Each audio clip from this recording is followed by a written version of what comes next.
it's Dr. Jennifer and Scott, and we wanted to come on and just share just some brief and hopefully very powerful tips about just strategies to navigate through this time that we're all in. I wanted to let you know, and you probably do know this, viruses are contagious, but so is fear, and so is panic and confusion and chaos and a feeling of helplessness, as well as calm and peacefulness and tranquility and love. So you get to choose what you focus on. And that's the most powerful thing that you can do right now. Whenever we're faced with something uncertain, a situation that we just haven't navigated before, the most important question to ask yourself is, can I do something about this? And if so, do it. Lean into it and accept the challenge and do it. And if not, don't think about it anymore and drive yourself crazy. So what we're going to do this week, upcoming, we're going to be sending you a series of videos that are going to explain different things that you can do that you can control your response to the situation. Things that you can do to support your own immune system, things that you can do for your mindset, things that you can do to reduce your stress levels. So one of the things that we want to we've got 6 things we want to quickly touch base with you on today. Number 1 is the importance of getting adjusted. Now, we sent you this morning things that we're doing in our office to make sure that it's a safe space, and we're going to continue to remain open. We're considered an essential healthcare facility, and we're taking measures to protect your safety and our safety. So I want to talk to you about chiropractic and why chiropractic is more than just back pain and neck pain. So we're talking about how your nerve system controls your immune system. When there's been scientific studies that show when somebody's autonomic nerve system is impaired, either they're sympathetic dominant. When somebody's sympathetic dominant, it actually impacts and impairs the body's ability to produce adequate amounts of macrophage. And macrophages are the things that you need, first line of defense in the immune system. And then also the parasympathetics control your rest, digest, and your immune function. So when you get adjusted, your immune function actually goes up. And we've got scientific studies that we're going to be sharing with you on how that happens. So tip number 1 is to get adjusted. The second tip is pay attention to what you're eating. I went to Trader Joe's the other day, and you would think that everyone was stocking up for the Super Bowl. There was all the organic produce was still there, but there was not a bag of chips in sight. So we don't want to fuel our bodies with that kind of stuff. So when you look at building your immune system and getting strong as you possibly can, what you want to focus on is eliminating sugars and flours, pastas, breads, refined and processed foods. Well, why do you want to do that? Well, the answer to that is all those things turn easily into glucose, into sugar in your bloodstream, and that fuels viruses. We know that cancer, viruses, and bacteria all feed on sugar. So don't feed them. Give yourself strong, healthy things that you can build your immunity up with. Think about right now what's happening, and in the panic and stress, people want to eat all those things that make them feel comfortable. It's kind of the same thing around the holidays. You want to drink extra alcohol, you want to eat stuff that you normally don't eat, and usually that's the time that people get sick because all that kind of stuff lowers our immune system. So we want to eat in a way that really supports a healthy immune system. As much as you can, go for those vital, alive, green, clean, toxin-free foods. Very good. Okay, then tip number 3 is going to be exercise and movement. So in the time when we're told to stay at home, we can still go out to the beach, walk by ourselves on the beach. We can ride a bike, we can go for walks.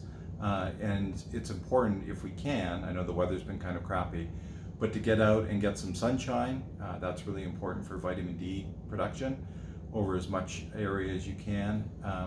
You want to get your body to where you're breathing hard, where you're perspiring, and for those of you who aren't at that level, at least get out and just move and oxygenate your lungs and do the things that you can do to stay healthy and vital. And there's studies that show that exercise actually impacts the immune system. We're going to be sharing with you some videos on that later this week as well. And plus it produces those feel-good hormones in your brain to bring your stress level down. True. All right, tip number 5 is prioritize your sleep. Right now we're so frenzied in terms of what we want to take in all the way up until we go to bed. So very often we're on our Facebook, we're checking the latest on the news, we're looking at our email to see what's changed, what's updated, all the way up until the time we go to bed. And that stimulation stays in our brain, and we have a hard time coming down from that. So our best recommendation, and one that we do, is we allow a buffer zone of at least an hour from the time that we turn off that input to the time that we go to sleep, and create a ritual, a nighttime ritual, just like we used to do with our kids before we put them down to sleep. So you find a pattern that you can calm your brain. Maybe it's putting on some music, maybe it's taking a bath, maybe it's reading a book, maybe it's just having a journal that you have next to your bed, and you just sit and you think, you know, what are the 5 things that I'm grateful about today? And put your brain in that place of positive optimism, just writing a few things down before you go to bed. So that's a powerful thing, is to create this ritual so that your body can decompress naturally before you actually go to sleep. Very good. The next thing is talking about your mind and your mindset and not being overwhelmed. I know Dr. Jennifer's going to talk about this in a minute, but not being overwhelmed with the negativity and all the doom and gloom that's going on. We can control what we can control. And what we can control is ourselves and our mindset. So when you think about, there's 2 responses that your body has, your autonomic nerve system.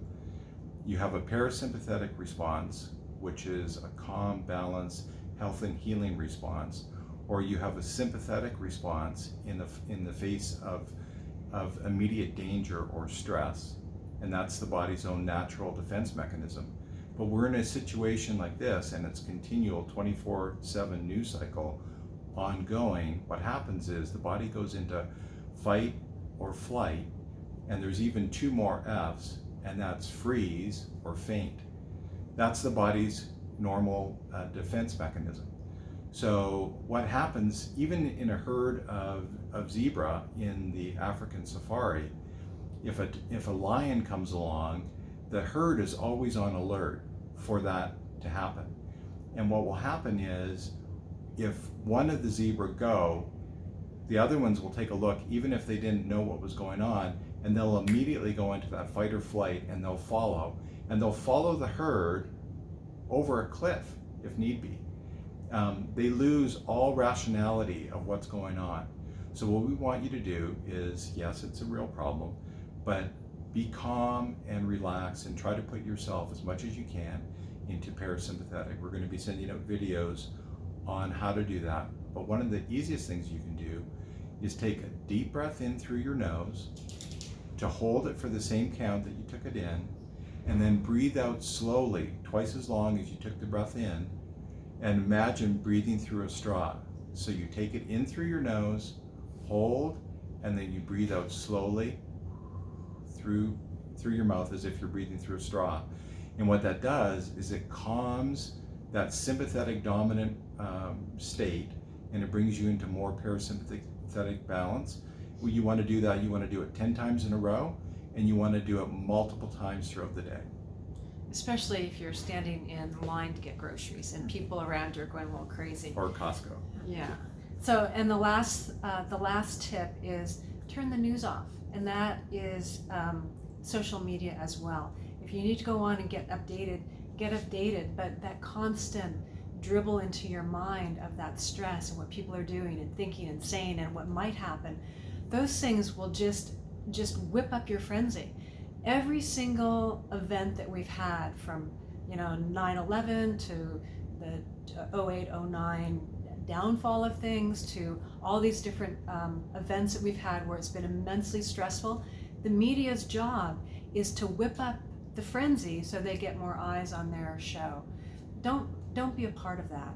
If you need to go on and get updates, then that's fine. But other than that, that's just going to make you crazy and raise your anxiety level. Do you remember back to the Boston bombing and that whole thing that was covered all the time, 24/7? Well, an interesting study came out of that, and what they showed is the people that were at home watching the newscasts and over the replays of that, those people who watched 6 hours or more of that, they actually exhibited more signs of post-traumatic stress syndrome than the people that were actually at the bombing. So your brain is not able to discern, differentiate between what's here a real threat to you now and what might happen. So everything is as if it's happening to you now. So that goes not just in terms of the news, but in terms of a lot of the violent shows and a lot of the drama and the conflicts that are happening on television is the normal part of people's shows. If you limit those, you're going to notice that your stress just comes right down. So those were just some 6 tips that we wanted to share with you. Did you have anything else you wanted to say? Just that in this time of anxiety and stress and uncertainty and social distancing, I think now is a time more than ever to remember that we're all in this together, and that it's important for people to reach out. You know, we live in kind of a disconnected society with emails and texts, and now with all this pressure being put on to be socially distant, now is the time for us to connect as human beings and to reach out to people and talk to them on the phone and reach out and do live chats with them, people you haven't spoken to in a while, and reach out to people in the community that might not be able to get out, or that are elderly or immune compromised or have other issues that are going on. Now's the time to step up and say, hey, what can I do for you? So that's my point. Yeah. So look for our individual videos. They're going to be shorter than this one. They're going to be very targeted and specific to things that you can do for you and your family to stay healthy, well, and as stress-free as possible during these uncertain times. And we're here for you always. Just let us know if there's anything we can do for you guys. Take care, and we'll be in touch. You bet.